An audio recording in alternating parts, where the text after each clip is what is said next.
Donc, je suis Philippe Humeau de la société NBS. Nous sommes un acteur dans l'infogérance de Magento. Et on s'est plus particulièrement intéressé depuis des mois à la problématique des performances pour le e-commerce, parce que c'est un enjeu clé. Donc on en a discuté et rediscuté. Aujourd'hui, j'ai décidé de prendre une approche légèrement différente. Il y aura toujours un aspect technique et une discussion autour des performances dans la conférence, mais je voulais intégrer quelque chose qui devient important et pour les e-commerçants, parce que ça va être un facteur de décision pour leurs clients prochainement, mais aussi également pour leur capacité d'accueil. Je voulais intégrer donc la partie développement durable, puisque c'est quelque chose qui nous tient à cœur. Alors c'est un petit peu à contre-courant par rapport à ce qu'on fait d'habitude, mais c'est bien le but d'avoir justement des approches un peu différentes. L'idée, c'est que rapidement, on a eu un développement exponentiel de Magento, donc chez NBS comme ailleurs. On a commencé dans la techno très tôt, donc on a un peu grandi comme le produit, c'est-à-dire vite sur ce segment-là. Maintenant, on a à peu près 120 sites sous Magento, ce qui fait beaucoup de monde, du petit comme du très gros. Une croissance juste sur les 6 derniers mois, spécifiquement sur ces offres, de près de 230%, et plus de 70 serveurs dédiés. Donc en gros, la problématique qui se pose, c'est commencer à rationaliser tout ça, parce qu'à terme, ces serveurs, il faudra les recycler, ça fait un gros investissement, et on se doit d'imaginer la suite, on n'a pas le choix, enfin, ça va continuer comme ça, forcément un gros rythme. Donc les implications pour nous, mais pour tout le monde, c'est plus d'énergie, plus de refroidissement, plus de climatisation, plus d'ondulation, donc plus de consommation énergétique d'une manière générale, c'est plus de matériel à recycler, et il faut rationaliser tout ça. C'est un peu la question qu'on s'est posée. La question aussi de fond, c'est que plus de visiteurs implique plus de puissance. C'est une équation qui a toujours été vraie et qui est vraie de plus en plus avec des technologies très performantes mais un peu consommatrices comme Magento. Donc, on sait actuellement héberger sur un serveur dédié à peu près 30 000 visiteurs uniques par jour. Donc ça représente quand même un bon gros trafic. Il faut un site parfaitement optimisé et il faut un serveur qu'on ait eu le temps de roder, d'ajuster, d'affiner. Donc c'est un bon étalon. Maintenant, le problème, c'est que tous les e-commerçants quasiment font des pics au moment des soldes ou au moment de leurs opérations spéciales, good deals, VIP sales, enfin, peu importe votre modèle, il y a forcément un moment où, en tant que-commerçant, vous ferez des pics. Ces pics, sur un e-commerçant qui est peu susceptible de faire ces effets-là, vont être d'un facteur à peu près 3, et sur les sites qui sont à très forte tendance solde, ça peut aller jusqu'à x5 presque. Donc la problématique, c'est d'encaisser non pas 30 000 à un moment pour un visiteur, enfin pour un site type, mais 120 000. Et ça, uniquement 3 à 4 fois par an. Donc c'est un des soucis qu'il va falloir résoudre rapidement. Le e-commerce en plus se développe très rapidement. C'est un canal de vente qui va plus vite que les autres encore, ce qui veut dire que toutes les marques attendues sur Internet vont avoir ce problème à très court terme. En plus, comme je l'écris là, les grandes marques adoptent massivement Magento. Au début, elles ont eu un petit peu de recul vis-à-vis de la technologie, elle était récente, donc il a fallu une année pour qu'elle se lisse, pour qu'on enlève les petits problèmes du début de la techno, mais maintenant elle est mature, elle est efficace, il y a beaucoup de grands sites qui tournent avec, ou qui sont en train de basculer en dessous. Donc les volumes vont décupler, c'est mécanique, c'est sûr. Nous on le voit déjà actuellement vis-à-vis de ce qu'on émet comme proposition à nos clients, on parle de volumes qui sont de plus en plus importants. La vente à distance représente plus de 80% des ventes en ligne, donc c'est énorme. Et la croissance est énorme dans ce domaine-là, donc on sait que de plus en plus de sites vont y passer.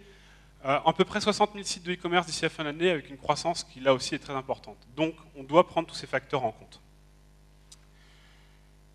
Le problème du Green IT dans l'ensemble, c'est l'illusion du vert. C'est-à-dire que par exemple, un chiffre que nous donne la FEVAD avec une de ses études, c'est qu'on aurait économisé à peu près 800 000 tonnes d'équivalent CO2 grâce au e-commerce en un an.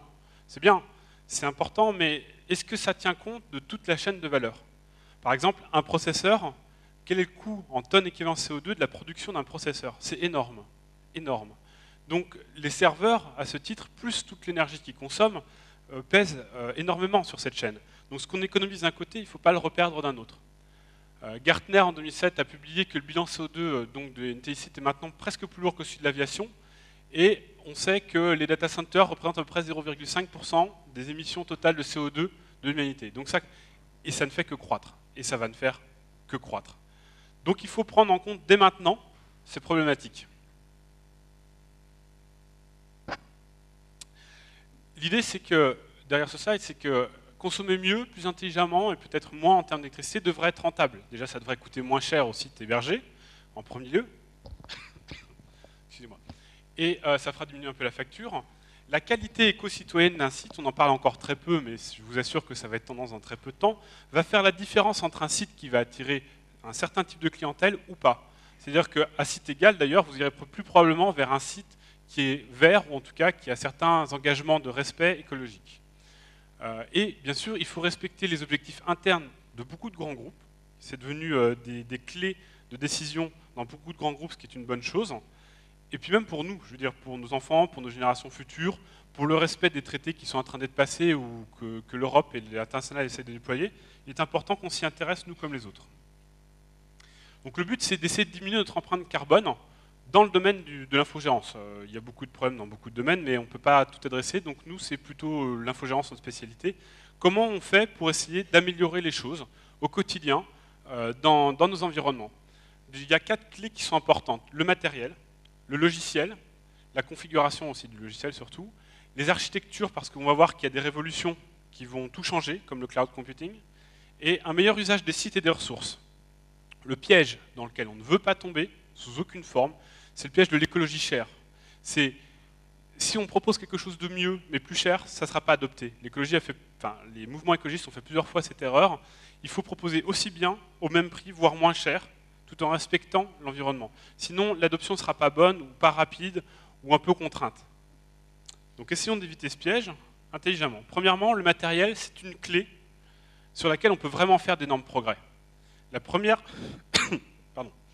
axe de performance, c'est déjà de choisir des processeurs qui sont efficaces, voire plus efficaces. Là, on a un graphique qu'on ne voit pas très bien, mais la présentation sera disponible sur Internet. Les processeurs ont une efficacité énergétique très différente. C'est-à-dire la puissance qu'ils délivrent en fonction de l'électricité qu'ils consomment est très différente d'un modèle à l'autre. Et notamment, les deux principaux fondeurs, AMD et Intel, se battent sur les formats 95 watts et 60 watts, ce qui change quand même pas mal de choses. Il y a un point qui est critique. J'ai eu une demande récemment de la communauté d'une personne qui se plaignait que quand il faisait une mise à jour dans son back-office, ça prenait à peu près 60 secondes. Pour plein de raisons et dans plein d'endroits, dans les serveurs Magento, il faut toujours utiliser de la RAM.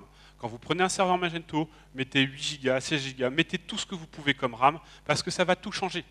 Ça va juste tout changer. Cette personne, quand elle a basculé son utilisation en RAM, elle est passée à 3 secondes dans l'édition de ses produits. Donc, la RAM a l'avantage de l'économie et la performance. C'est-à-dire qu'une RAM, c'est quasiment moins cher qu'un disque maintenant, pour la plupart des bonnes barrettes. Et en plus, c'est beaucoup plus rapide. Donc on ne se sert vraiment des disques maintenant que pour stocker les logs, à peu de choses près. Ensuite, il faut remplacer les composants plutôt que de les jeter, autant que possible. Par exemple, une lame comme celle qu'on voit là. Ce qu'on voit ici, ce sont des châssis de lame. Donc là, vous avez 16 serveurs en longueur, 8 en haut et 8 en bas. Donc c'est de la haute densité. Ce qui veut dire que dans ces serveurs, à chaque fois qu'on a fini la durée de vie d'un serveur, on ne va pas le jeter. Ce sont quand même des machines qui coûtent cher. Donc on peut souvent proposer d'accompagner le e-commerçant dans sa croissance en remplaçant seulement son processeur. C'est une initiative qui a été lancée par AMD, qui a peut-être été suivie par Intel, mais par exemple, les AMD 2360